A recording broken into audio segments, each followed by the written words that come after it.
A first-of-its-kind Saudi-led event in the United States, the Arab Rights and Research Center is proud to announce Toward a Democratic State in Saudi Arabia, a virtual conference. How can we work towards a transition from the authoritarianism and absolute monarchy of today to a representative state? What are the immediate next steps? Experts in the MENA region will discuss a range of socio-political issues, including public participation in policymaking, elections, and the history of voting in modern Saudi Arabia. Inspired by the People's Vision for Reform in Saudi Arabia, a declaration signed by various Saudi academics and intellectuals, Toward a Democratic State in Saudi Arabia seeks to move beyond theory, progressing practically towards a realization of tangible change.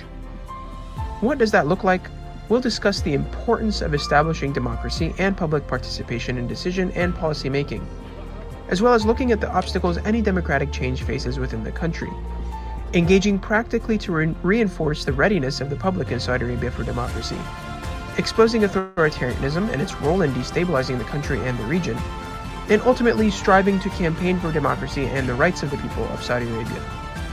This project is supported and endorsed by various political figures, intellectuals, and human rights defenders from across the Arab world. This includes former President of Tunisia, Munsif al-Marzouqi.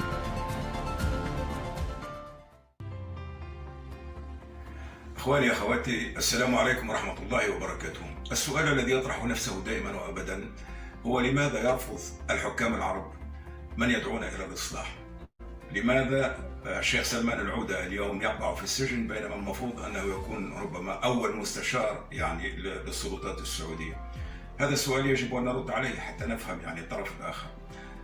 أنا أعتقد أنه رفض الإصلاح سواء في السعودية الآن أو في كل مكان الناتج على أنه من يحكم من بيده السلطة له تفسير خاطئ وتشخيص للواقع تشخيص ليس موضوعيا، هو يعيش في وهم وهو لا يدرك القوى الاجتماعية الجبارة التي تتحرك تحت قدميه، وهو غير واعي بمتطلبات اللحظة التاريخية ومتطلبات الشعب إلى آخره، يبعد أو يخاف من هذا التعقيد فيعيش في عالمه السحري الذي بموجبه كل شيء على ما يرام.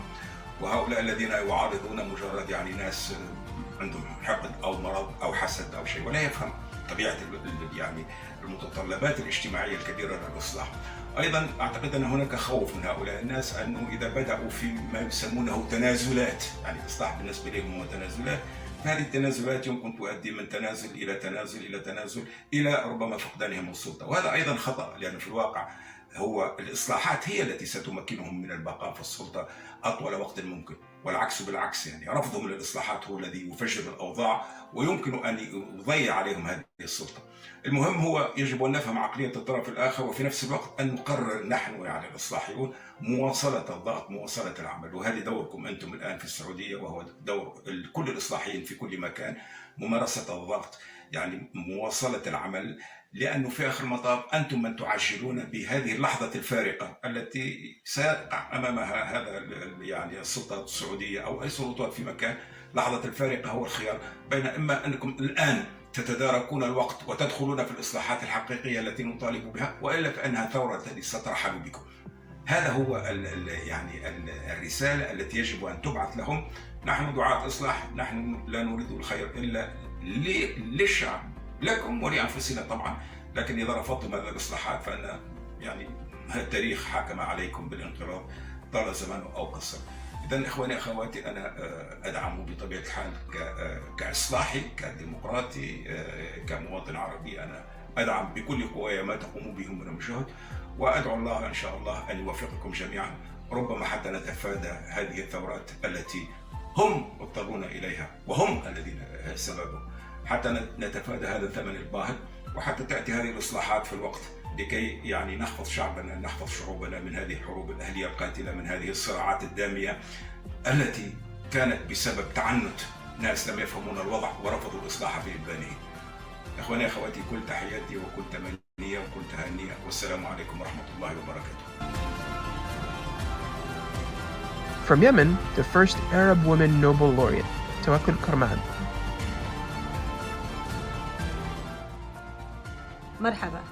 يمكن القول أن وثيقة الرؤية الشعبية للإصلاح التي قدمها مجموعة من المفكرين والناشطين في المملكة العربية السعودية حول حقوق الإنسان والعدالة الاجتماعية تعد واحدة من أهم الوثائق، ليس فقط في المملكة العربية السعودية ولكن أيضا في المنطقة بأسرها. هي تضع مسار واضح لإحداث تغيير بالغ الأهمية. الحقيقة أنه السعودية والمنطقة في أمس الحاجة إلى هذا التغيير.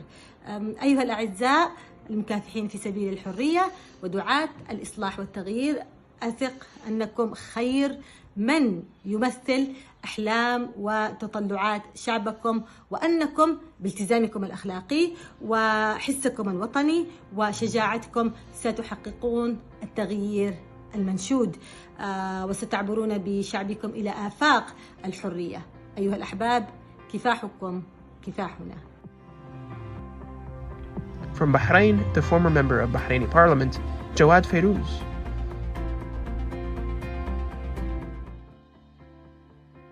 مع تطور الزمان والعصر بدأت تكون هناك حاجة ماسة إلى التوافق حول النظام السياسي الذي ممكن يضمن لنا نحن كشعوب الأمن والاستقرار الدائمين.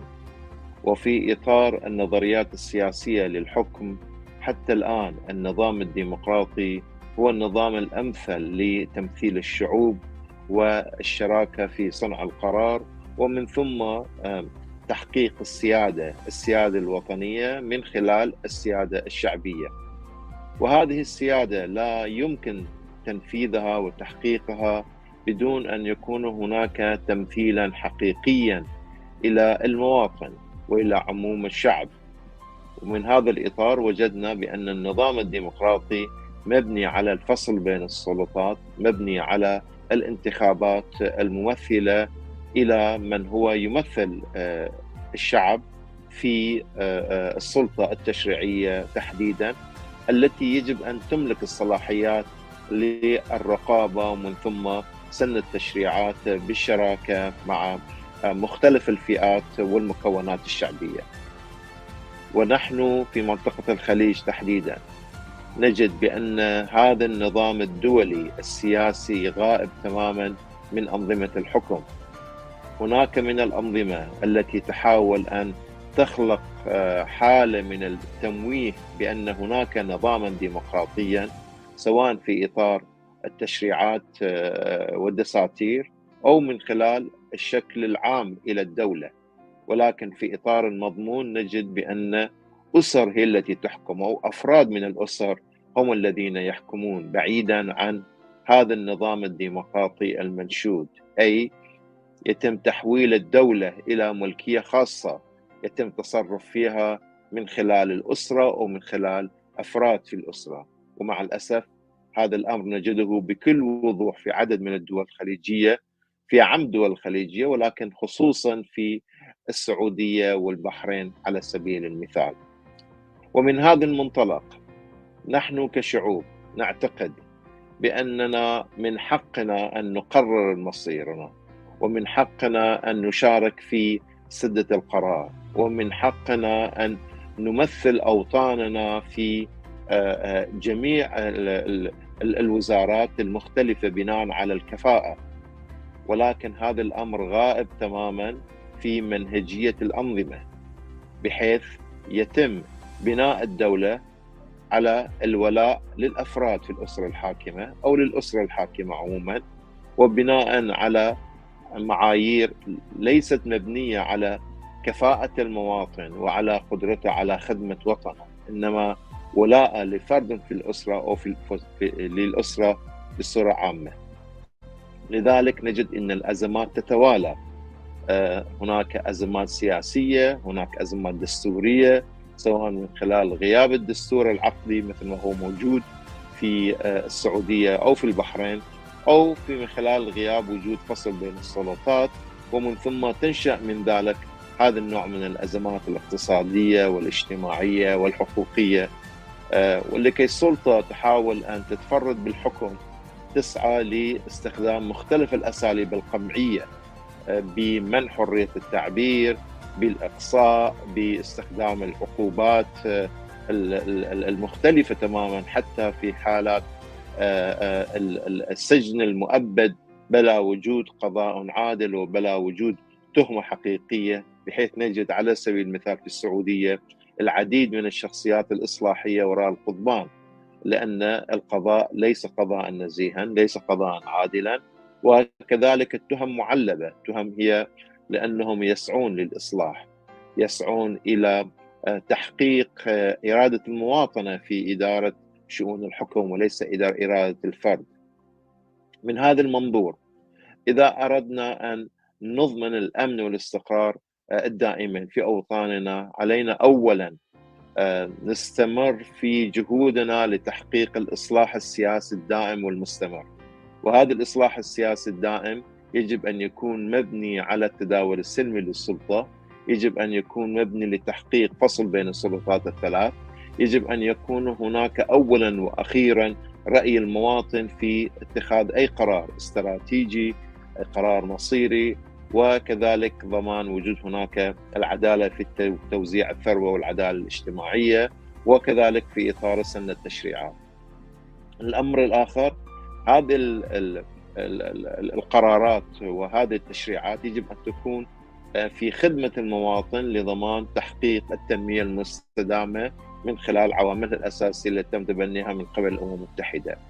هذه التشريعات وهذه القوانين يجب أن تكون بالدرجة الأولى تحقيق هذه التنمية المستدامة في إطار الرعاية الصحية، الرعاية الاجتماعية، رعاية السكن، تحسين الوضع والدخل المعيشي للمواطن، وعوامل أساسية أخرى من خلال التنمية، بناء البنى التحتية وشابه ذلك.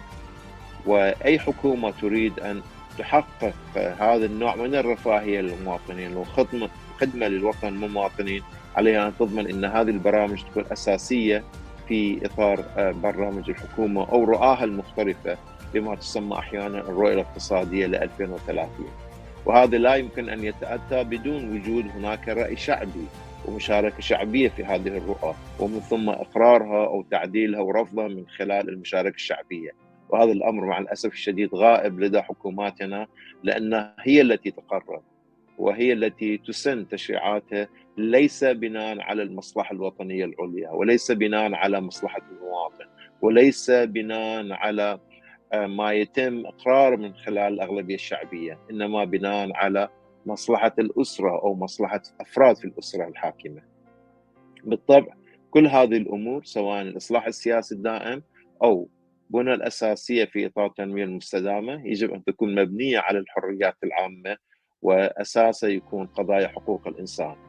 ونجد هنا بأن الأمم المتحدة سعت بأنها تسن عدد من المواثيق والمعاهدات الدولية، وفرضت وحثت الدول أعضاء في في في في في الأمم المتحدة بأنهم يوقعوا على هذه المعاهدات المواثيق، بدءا بإعلان العالمي لحقوق الإنسان، ومن ثم كذلك العهدين الدوليين للحقوق المدنية والسياسية والاقتصادية.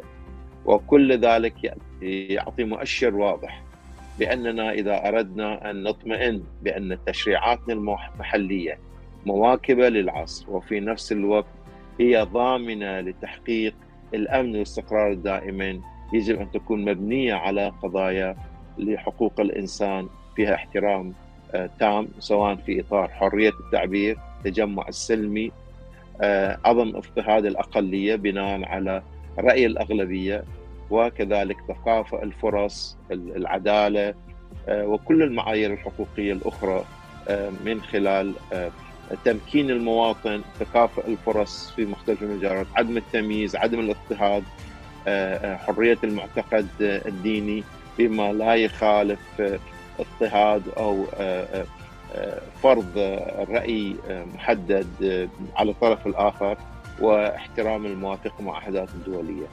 بالطبع نحن نعتقد بالدرجة الأولى بأن هذه المعايير مع الأسف غائبة في دول الخليج، بما في ذلك المملكة العربية السعودية. من هذا المنطلق، عندما يكون هناك عمل وجهد لتبني بعض الرؤى الاقتصادية مثل الرؤية الاقتصادية ل 2030 سواء في البحرين أو السعودية، في هذه الرؤى